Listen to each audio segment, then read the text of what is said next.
leg of the trip at a cooler time when I can really enjoy it. And when I can have the electrical issues solved. This is me being realistic.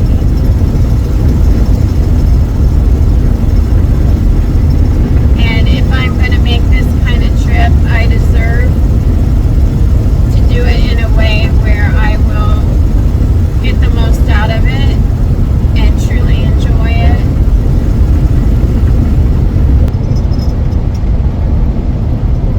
Now, I'm pointed east, and Mother Maybell is chugging along. She's done so well on this trip. Just so trustworthy. And I'm thankful she's going to carry us home.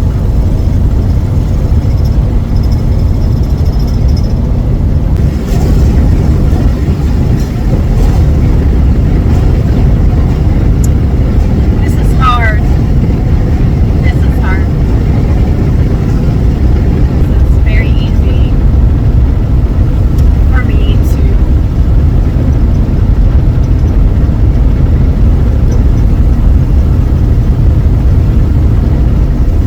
criticize and doubt myself.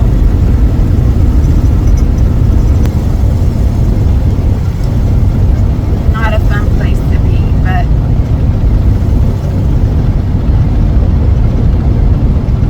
I wanted to grow on this trip, and this is another opportunity to grow, to allow myself the opportunity to make a change of plans without feeling like a failure. I've been home for a few weeks now, and looking back at that reaction, I'm tempted to think I overreacted. I mean, look at all I accomplished. I traveled over 3,200 miles from southern Ohio to Mackinac City, and then across to Seattle, Washington, and down through the coast of California. I did that all by myself, just with my little dog as a companion. And not only that, during those weeks, I fought with multiple electrical failures. I battled a case of poison ivy that left me with a swollen arm for 4 weeks. I had a serious case of UV poisoning. And then on top of that, I went through a tsunami warning that sent us all running for the hills. All of those things, one after another, just added up to a massive amount of physical and mental fatigue. And that emotional reaction you just saw, that wasn't just about all the miles and the fatigue. It was about allowing myself to admit I was worn down. And more importantly, it was about allowing myself to change the plan without seeing it as a sign of weakness. Have you ever felt like that?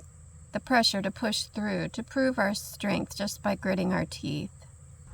But sometimes the greatest act of courage is to give ourselves the grace to say, I'm not doing this anymore. Life isn't always about setting a big shiny goal and completing it. It's also about being able to deal with the times when we can't meet the goal, having the ability to pivot when that's what's best for us. It's about listening to that quiet voice that we all have on the inside when it says, this path isn't nurturing you. Choosing to go home was an act of strength, not an admission of failure. It was choosing a life that nurtures, not depletes. And that, for me, was the entire point of this journey.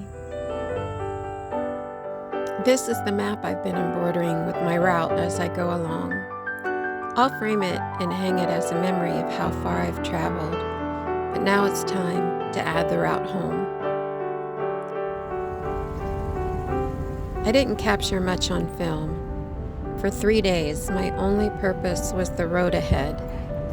Mile by mile, state by state, I watched the countryside change through the wide viewing screen of my windshield. I only had enough within me to drive, sleep, and drive again. But there were highlights that stuck with me. The burnt-out forest somewhere in the mountains of California or Nevada. The smell of Salt Lake City and the crunchy alien landscape of the Salt Flats. The pungent miles of cattle in a feedlot in Nebraska. The landscape rolled out before me in reverse of how I'd experienced it on my travels west. No less beautiful, no less fascinating. Each mile bringing me closer and closer to the familiar sights, sounds, and smells of home.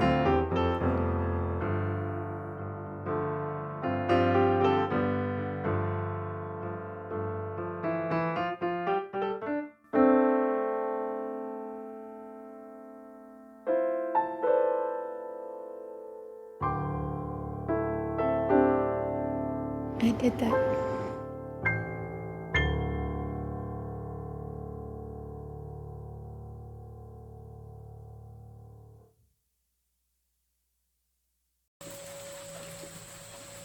Since my return home, there's been a lot of resting and recovery, not only for me, but also for Mother Maybell. She went in for a well-deserved oil change and safety check.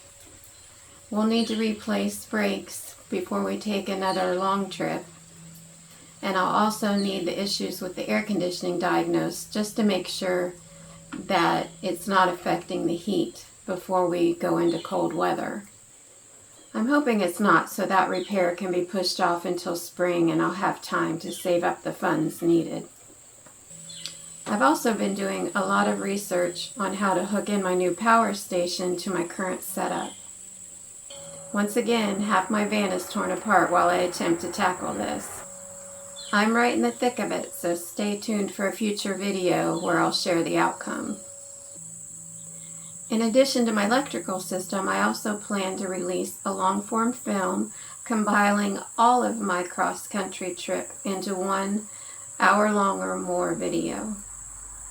And if you've been with my trip since the start, you might be interested in knowing that I plan on doing a video of the top 5 highlights, my 5 favorites from this trip. I even have some local adventures planned for this fall to share with you.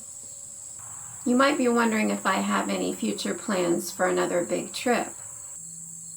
Well, maybe, just maybe, this past week, the inkling of an idea has started niggling around the corners of my mind. So stick around so that you'll be the first to know when I decide what I'm doing next. So how about you? Have you ever had to let go of a big goal and change plans? How did you deal with it? I hope you'll share your story in the comments below. And if you're like me, creating a life that nurtures you rather than depletes you, I hope you'll stick around. I hope you'll subscribe and join me on this journey so that we can do this together. So even though I'm not on the road right now, you'll still be seeing me around. Can't wait to share with you what's next. See you soon.